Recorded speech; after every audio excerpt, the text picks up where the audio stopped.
Welcome back to the deep dive. We sift through the sources, pull out the key info so you're up to speed fast.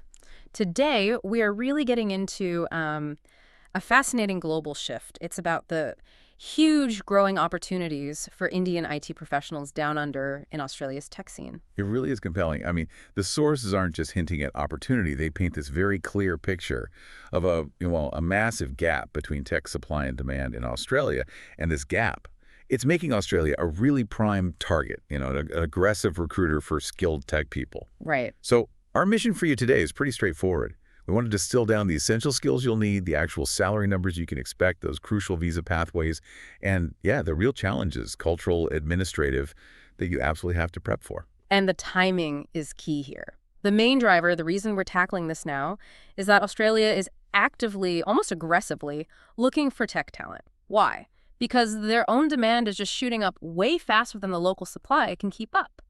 The sources are clear. The government's skilled migration program isn't some passive thing. It's designed intentionally to bring in IT workers from places like India. They're not just hoping for talent, they're building roads to import it. Exactly. They need the skills. Okay, so let's come straight to the biggest draw, the thing that gets everyone's attention first. Yeah. The money. The financial side. If you're an IT pro in India looking at this, well, the salary difference is pretty stark. Almost impossible to ignore, actually. Right. Our sources state it plainly. Salaries in Australia can be almost 3 times higher than for similar roles back in major Indian tech cities. 3 times. And that's not just a number pulled out of thin air. It's grounded in economic reality. Why pay that much? Well, the demand is real. It's measurable. It's tied to expectations of higher productivity, less local competition for certain roles, and frankly, the higher overall cost of labor there. And the scale of this demand. It's big. By 2025, the projection is for over 75,000 new IT jobs opening up in Australia. 75,000. Wow, that's a lot of jobs. And it's not a new thing either, right? This route is already well trodden. The sources point out that Indians are already a huge part of this flow. Something like 28% of people moving to Australia for IT work are from India? Exactly. It shows this isn't just some future possibility. It's a major established channel for talent migration right now. So let's get specific. Let's talk actual numbers. Annual salaries in Australian dollars, AUD, especially for those high-demand roles that command those top figures. Okay, what are we seeing? Well, the ranges are pretty clear. Software developers, generally looking at AUD 85,000 to maybe 120,000. Data scientists, bit higher, say 95K to 135K. Cybersecurity analysts, super critical these days. They're hitting around 100,000 up to maybe 140,000. Okay. But consistently at the top, the highest earners we see mentioned, cloud engineers.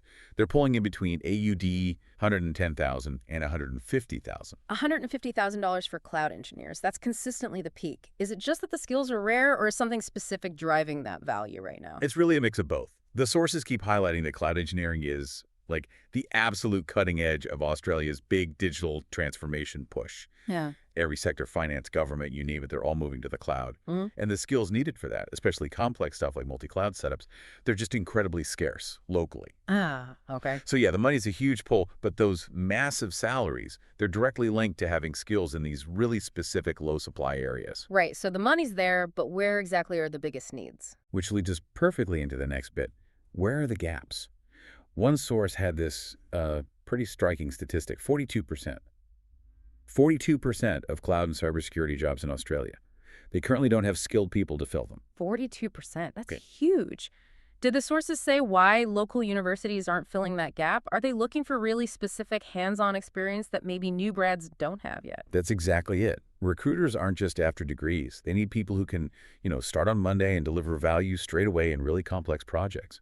This need for specialized, ready-to-go experience forces them to look overseas. Mm-hmm. And these jobs, they're concentrated in the big hubs, Sydney, Melbourne, Brisbane, and they fall into 4 main buckets. Okay, what are they? First is engineering and software development. They're crying out for experienced full-stack developers. And Java, Python skills, those seem to be baseline, non-negotiable. Second, AI and data science. Big money going into finding experts in machine learning, big data, building out scalable cloud solutions for data. Third, as we touched on, cybersecurity. Analysts, specialists, absolutely vital with all the digital threats out there. And fourth, those top earners.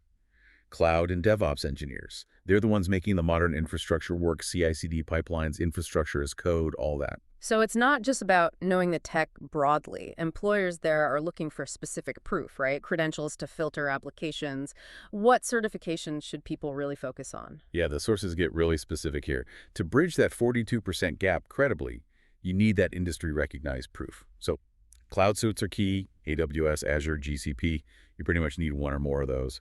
For cybersecurity, aim high, CISSP is huge. CE Certified Ethical Hacker, CNZMM2, those are the big ones. Those are serious certs, quite an investment of time and money. Is the payoff really there? Oh, absolutely. They act like a global passport for competence. Hmm. Beyond those, for data science, you need to show the tools, R, SQL, TensorFlow.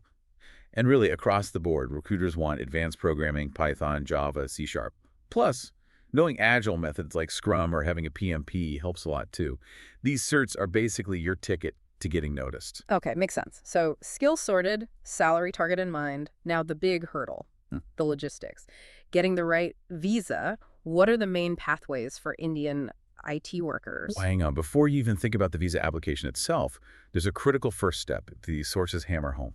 Skill recognition. You absolutely must get the Australian Computer Society, the ACS, to assess your qualifications and experience. Think of them as the gatekeepers for tech skills. Ah, the ACS. Yeah, you need to do this early. Without their, okay, your visa application basically hits a wall. Okay, so ACS vets the technical skills first. Yeah. Got it. Once you have that ACS approval, what are the main immigration routes they recommend? Right, so the sources lay out three main options, each with its own sort of strategic angle for you.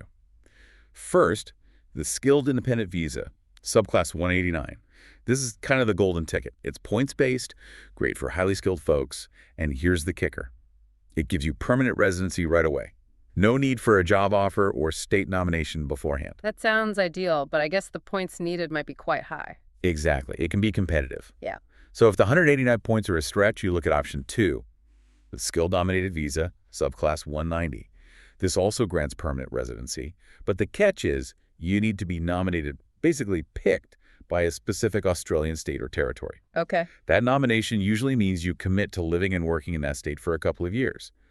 It often directs talent to places like South Australia or Tasmania, where the need might be even greater, but it slightly lowers the points needed compared to the 189. And the third way, the sources mention it's often the fastest route. That's the employer-sponsored visa. Given those skill shortages we talked about, lots of Aussie IT companies are more than willing to sponsor workers directly. They might bring you in on a temporary visa first, like the subclass 482. The bar for entry is a bit lower, but it doesn't give you permanent residency immediately, and it ties you to that specific employer. So understanding the difference, 189 for PR versus 482 temporary, that needs some careful thought early on. Right. So we've covered the pull factors, the money, the demand. We've covered the skills, the certs, the visa basics. But the sources really stress that just having the technical chops and the paperwork isn't the whole story. There's this whole other layer. The cultural fit, the financial planning. This seems to be where people can stumble. Yeah, this is where that insider perspective is so valuable. The cultural adjustment. It's a real thing. You need to adapt and quickly to Australia's work style. It's often very open, direct communication, and a big emphasis on work-life balance, which, for someone coming from maybe a more hierarchical, high-pressure tech environment, it can feel quite different. Flatter structures needing a different way to communicate professionally. And the cost of living, even with those great salaries. That 150K for a cloud engineer sounds amazing, but Sydney and Melbourne aren't cheap, are they? Not at all. They're seriously expensive cities. The sources are very clear. You need solid financial planning before you go. Don't just assume the first paycheck will cover everything immediately. They specifically advise budgeting for, at least 6 months of living expenses, money set aside before you even land your first job there. It's a financial buffer you really need. Plus, you're not the only one applying. You're up against local grads, other skilled migrants, so just being technically good isn't enough, is it? Nope. It really requires that layered view of success, technical skill plus cultural fit. We actually saw this perfectly in one of the case studies, Akshay's story. Right. Tell us about Akshay. Okay, so Akshay was a cloud engineer, moved from Bengaluru to Melbourne just last year, 2024. Top technical skills, right? Mhm. But he struggled at first. He had issues getting his experience fully recognized. That ACS assessment was tricky for his specific background. And then in interviews, his accent and maybe a more indirect communication style caused problems. He faced some rejections. Ah, that must have been tough. Having the skills, but hitting those softer barriers. How did he turn it around? He tackled the soft skills head on. He deliberately joined a local professional networking group, not just for job leads, but specifically to understand how people communicate there, the local style. And he worked on his own communication, making it more direct, more active. And it worked. Within about 3 months of really focusing on networking and adapting culturally, he landed a great role at a major fintech company. And yeah, ended up doubling his previous salary. Wow. That really highlights it, doesn't it? Success isn't just the code. It's fitting in, collaborating effectively, building that network. The sources even mention many jobs aren't advertised publicly. They come through referrals. So those networking skills are almost as critical as your AWS cert. Precisely. Okay, this has been incredibly useful, really digging into the details of this move. Let's recap the key takeaways then. The financial upside is massive, potentially tripling your salary, but it demands serious prep. You need to be strategic. Aim for those high-demand, high-pay roles like cloud and cyber.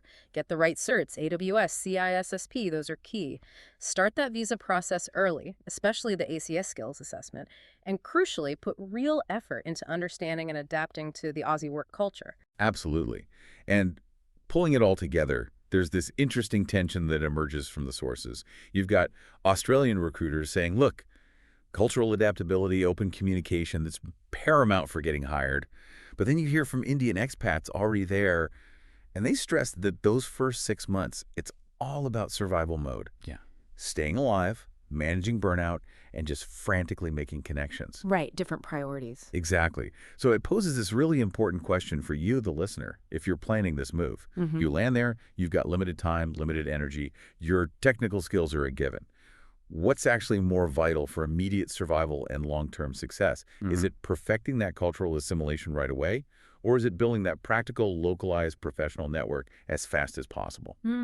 That's a really critical point to think about. Which lever do you pull first? A great thought to leave things on. Thank you for joining us on this deep dive. We definitely encourage you to explore those specific roles, the certs, and the visa subclasses we discussed. Do your own research. We'll see you next time.